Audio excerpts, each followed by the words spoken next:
쉬운 도가 된 찬양 감사합니다.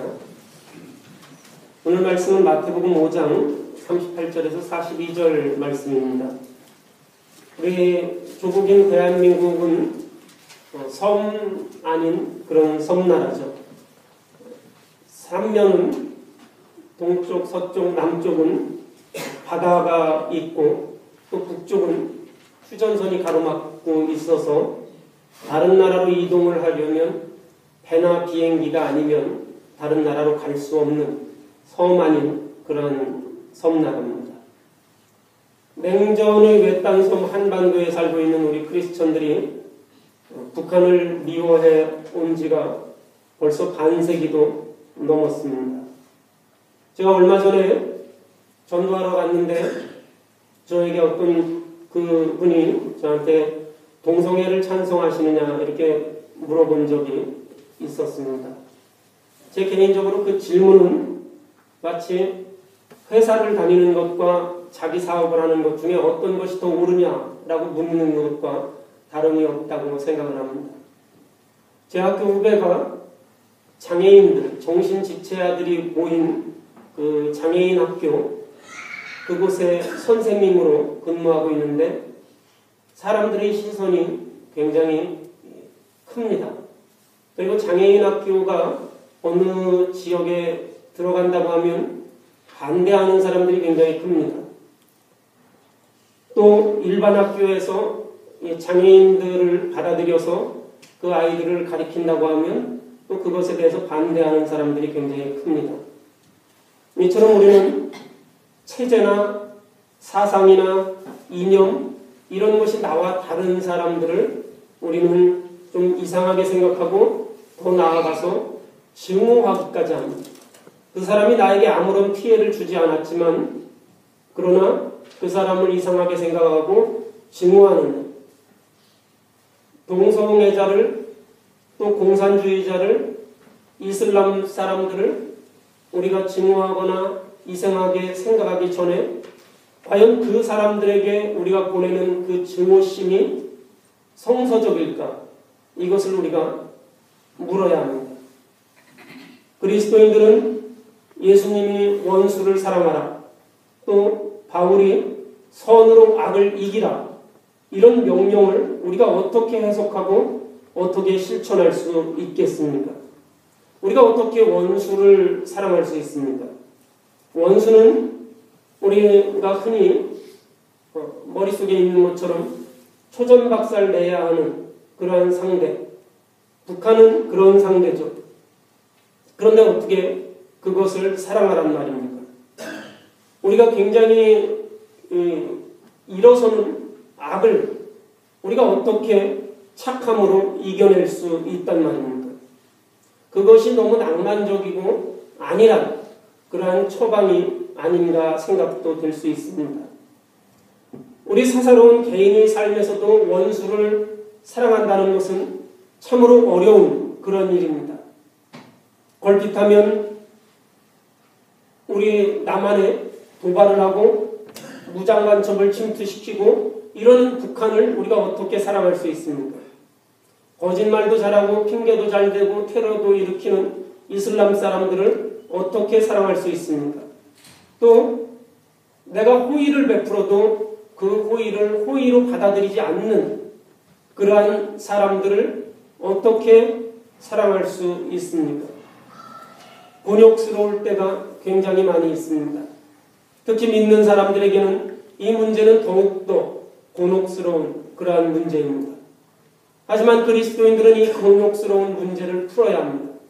성성의 뜻을 헤아려서 이 문제를 풀어낼 수 있어야 합니다. 우리가 먼저 원수와 악에 대해서 이것을 밝혀내야 합니다. 우리가 흔히 그런 말을 하죠. 우리 이웃 간에도 교회 다니는 사람이 왜 저러느냐 이런 이야기를 합니다. 우리가 교회를 다닐 경우에 교회 안에서도 어떤 집사님을 보면서 저 사람은 교회 다니는 사람이 왜 저러냐. 우리 동네에서도 역시 마찬가지입니다. 왜 교회 다니는 사람이 저러느냐. 이런 이야기를 우리가 자주 듣습니다. 과연 교회 다니는 사람은, 즉 그리스도인은 선한 사람일까? 우리가 무엇보다도 원수를 사랑하라고 그렇게 말하는데 원수와 악에 대해서 우리가 생각을 해야 합니다. 원수를 사랑하라는 말은 악을 사랑하라는 명령이 아닙니다. 사람들은 나의 원수는 나에게 해를 끼친 사람인데 이 원수를 우리가 악이라고 쉽게 단정하기가 쉽습니다. 그렇게 하면 나는 선한 편에 서 있다고 착각하기 쉬운 것이죠. 저 사람은 교회 다니는 사람이 왜 저래? 라고 말하면 그 사람은 악한 행동을 하고 있고 나는 선한 행동을 하고 있다는 그런 착각에 빠지기 쉬운 겁니다. 나한테 해롭게 한 사람을 원수라고 생각을 하고 또 원수는 악하다고 그렇게 단정하고 싶어하는 것이죠. 상대방을 원수로 규정하면 그 원수는 곧 악하다는 그러한 독선적인 판단에 우리가 빠져들게 됩니다. 이것은 심각한 함정이고 미혹입니다. 상대방을 악으로만 규정해야 그 상대를 증오하는 일에 있어서 전혀 양심의 가책을 받지 않게 되고 그 상대를 벌하는 일도 굉장히 쉬워지는 것이죠. 그 상대를 미워하는 일도 아무렇지도 않게 되는 겁니다. 원수가 악이 아니라면 그 원수를 미워하는 일에 내 양심의 가책이 될 것이죠. 증오해야만 그들을 물리치거나 배척해도 양심의 가책이 생기지 않는 겁니다. 우리 그리스도인들은 깨달아야 하는 것이 내 속에도 악이 존재하고 상대 원수의 속에도 선이 존재한다는 사실을 잊지 말아야 합니다. 북한의 독재자 김정은이 공장에 가서 시찰도 하고 지방도 나들이를 가고 사람들 농사하는 것도 살펴보고 이러는 것들은 단순히 그 사람이 자기가 잘 먹고 잘 살기 위해서만도 아닙니다. 어찌됐든 자기 안에 있는 그 나라에 살고 있는 사람들이 어떻게 하면 조금 더 잘 살 수 있을까? 이런 마음이 있는 것이죠. 남한의 대통령이 고문을 하고 사람들을 괴롭히고 그 사람들을 억압한다고 하더라도 또 한편으로 다른 사람들이 또 남한에 있는 백성들이 얼마나 더 잘 살고 이런 것들에 관심을 가지고 있는 겁니다. 내 속에 악이 존재하듯이 내 원수의 속에도 선이 존재한다는 사실을 우리는 잊지 말아야 합니다. 만일 선이 나에게만 있고 내 원수에게는 악만이 존재한다면 예수님께서 원수를 사랑하라 이렇게 말씀하시지 않았을 것입니다. 왜냐하면 그 명령은 만약에 그렇다면 예수님의 명령은 명백하게 잘못된 것이죠. 그것은 악을 사랑하라는 그러한 말이 되기 때문입니다. 그러나 예수님께서는 원수를 사랑하라 그리고 악을 이기라고 그렇게 말씀하셨다는 겁니다. 만약에 내 안에는 선만 있고 원수는 절대적으로 악하다고 한다면 예수님께서 원수를 사랑하라 이렇게 말씀하시지 않았을 테고 예수님께서 원수를 이겨라 이렇게 말씀하셨을 겁니다. 우리나 나나 나의 원수나 모두 악할 수 있는 동시에 선할 수도 있다는 것입니다. 그런데 잊지 말아야 할 진리가 있는데 우리가 친구를 사귀어도 비슷한 사람하고 사귀죠. 우리가 무슨 교회를 다녀도 비슷한 사람하고 같이 다닙니다. 잊지 말아야 할 진리는 악은 악을 선호하고 선은 선을 선호한다는 것입니다. 악은 악을 좋아하고 선은 선을 좋아합니다. 내 안에 있는 악이 원수 속에 있는 악과 다투면서도 이것이 서로 함께 공생관계를 유지합니다. 이를테면 북한에 있는 강경한 냉전 세력이 남한의 무장간첩을 침투시키면 또 남한에 있는 강경한 냉전 세력이 그것을 빌미로 자기의 정치적인 입지를 강화시킵니다. 이슬람 과격파 세력이 테러를 하고 자기의 그런 악함으로 어떤 일들을 벌이면 서방에 있는 무기상들이나 석유상들이 그것을 빌미로 자기의 입지를 강화시키는 그런 경우입니다. 우리는 내 안에 있는 선을 키워서 내 속에 있는 악과 상대방 속에 있는 악을 제거할 수 있어야 합니다. 우리 속에 있는 선을 키워서 또 상대방 속에 있는 악을 스스로 제어할 수 있게끔 우리가 도와주어야 합니다. 이것이 원수를 사랑하는 그러한 방법입니다. 우리가 원수라고 해서 항상 강하고 항상 위협적인 존재가 아닙니다. 어떤 사람이 살인을 저질렀는데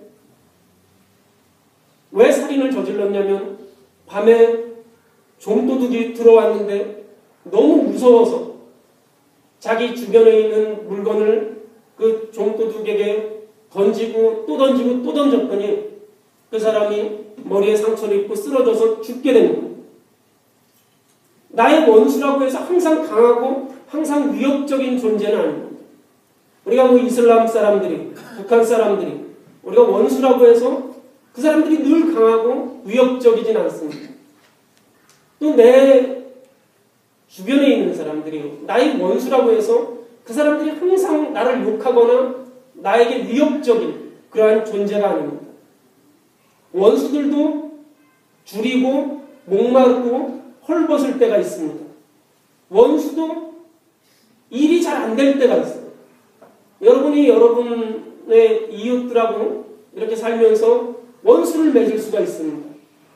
그런데 그 원수가 원수된 사람이 항상 위협적이고 강하고 잘 되는 게 아닙니다.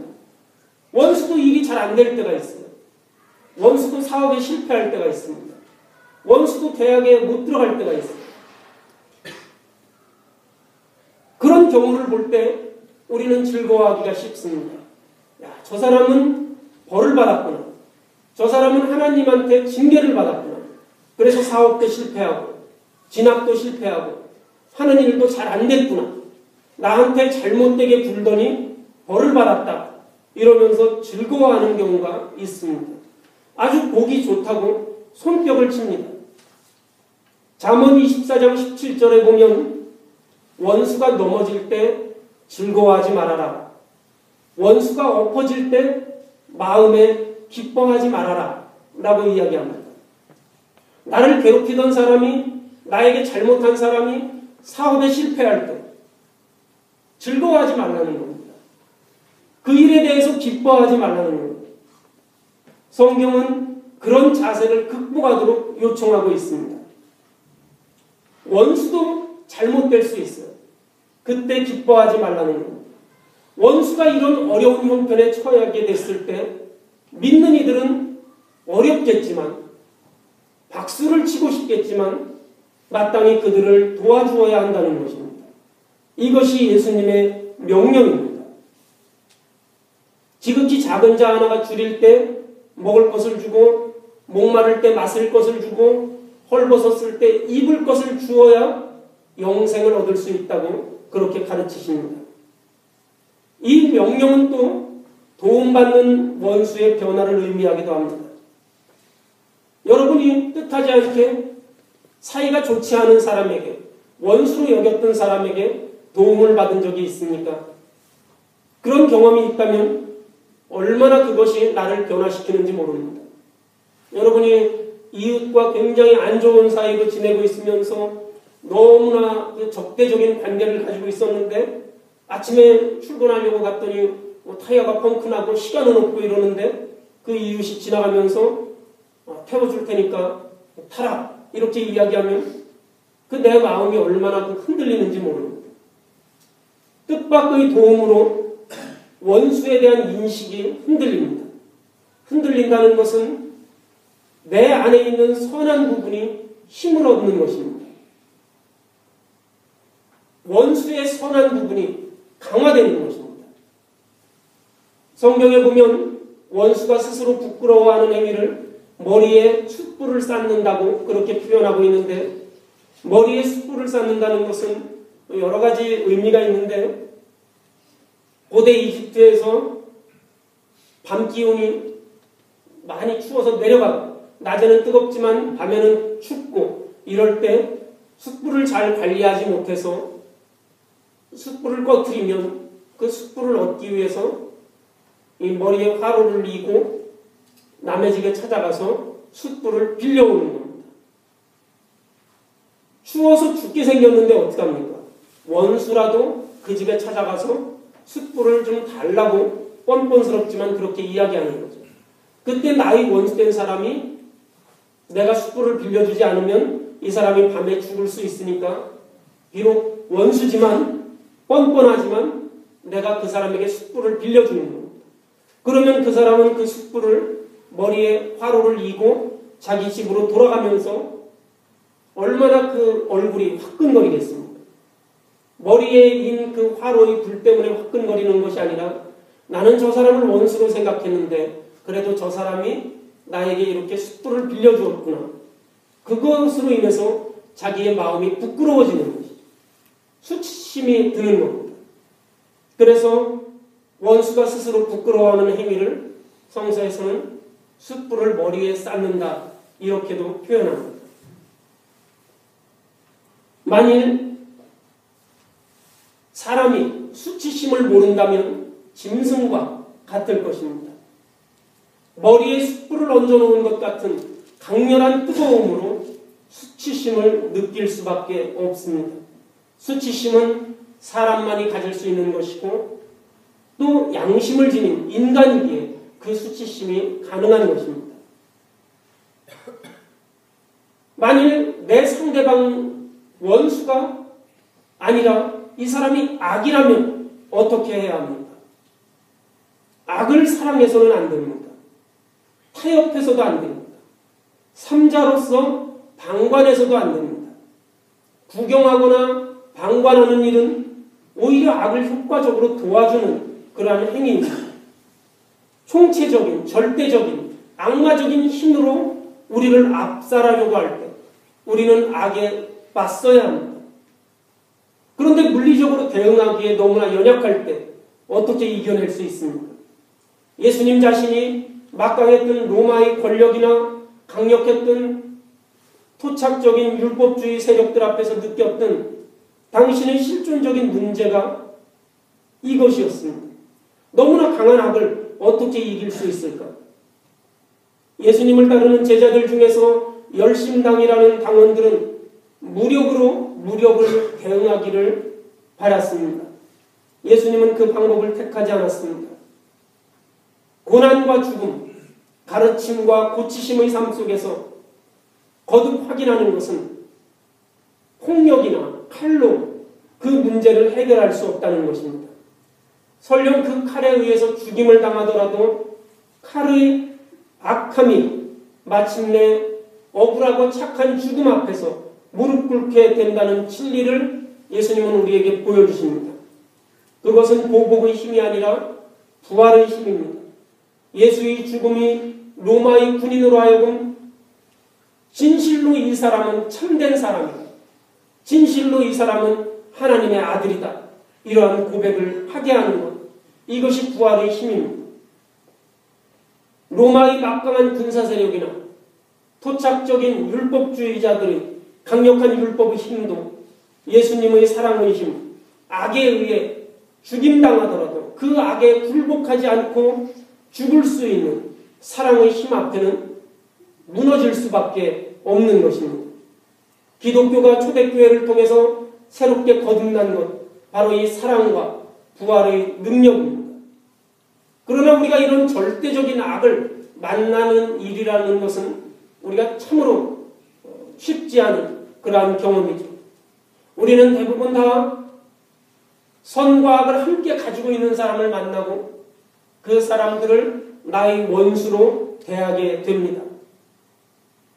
내가 누군가와 원수를 맺고 그 사람과 대결할 때 남에 대해서 비난할 때 조용히 나에게 물어야 할 질문이 있습니다.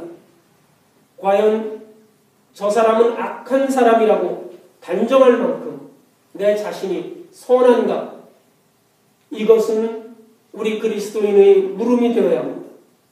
원수 속에도 선이 있고 내 안에도 악이 있을 때 원수의 악을 부끄럽게 하려면 내 안에 가지고 있는 선으로, 내 안에 가지고 있는 악을 드러내지 말고 내 안에 있는 선으로 그 원수를 적극적으로 도와야 합니다. 특히 원수가 줄이고 목마르고 헐벗었을 때 기뻐하고 조롱하고 박수치는 것이 아니라 그가 줄이고 목마르고 헐벗었을 때 그를 도와야 합니다. 그는 머리에 숯불을 인 것처럼 그 마음에 양심에 떨림이 생길 것이고 수치심이 들 것이고 바로 그것이 원수 안에 있는 선을 키워내는 것이고 원수 안에 있는 악을 줄여가는 것입니다. 원수가 모두 악하지 않습니다. 그도 나와 마찬가지로 착하기도 하고 악하기도 합니다. 나만이 선하다는 것, 나만이 옳다는 독선을 우리 그리스도인들은 버려야 합니다. 내 안에 있는 선한 마음을 키워내서 우리가 사랑으로 도와주는 일을 우리가 끊임없이 해야 합니다. 그 일을 할 때 내 안에 있는 악이 제거되고 원수에 있는 악이 줄어들게 되는 겁니다. 그래서 예수님이 말씀하시는 겁니다. 너희 안에 있는 선으로 원수의 악을 이겨내라는 것이죠. 그것만이 악을 이길 수 있는 길입니다. 사랑으로 대하는 것, 나는 물론이거니와 내 원수도 올바른 방향으로 변화시킬 수 있는 것이죠. 그렇게 함으로써 우리는 더 좋은 차원으로 변화시킬 수 있게 되는 것입니다. 원수가 어려움을 당했다고 할 때 우리가 저 사람이 하나님 뜻대로 살지 않더니 저 사람이 나를 괴롭히더니 저런 어려움을 당했구나. 저 사람이 하나님의 뜻을 알고 속히 회개하기를 바란다. 그 사람이 하나님의 뜻을 알겠습니까? 그 사람이 속히 회개하겠습니까? 결코 그렇지 않습니다. 내 안에 있는 선을 키워서 원수를 사랑할 때 원수 안에 있는 악이 줄어들게 됩니다. 하나님의 놀라운 사랑으로 우리 모두가 하나님 나라의 아들과 딸이 되고 주인이 되는 것, 바로 내 안에 있는 선을 키울 때 그 일이 가능합니다. 우리 사랑하는 성도 여러분, 우리가 내 마음에 있는 선을 키워서 내 안에 있는 악을 제거하고 원수 안에 있는 그 악을 줄여갈 수 있는, 그리하여서 우리가 사는 이 세상이 부활의 기쁨이 넘치고 하나님의 사랑이 흘러 넘치는 그런 아름다운 삶이 되어야 할 것입니다. 이 삶을 위해서 노력하는 우리 성도 여러분이 되시기를 주님의 이름으로 축원합니다. 다 같이 기도하시겠습니다.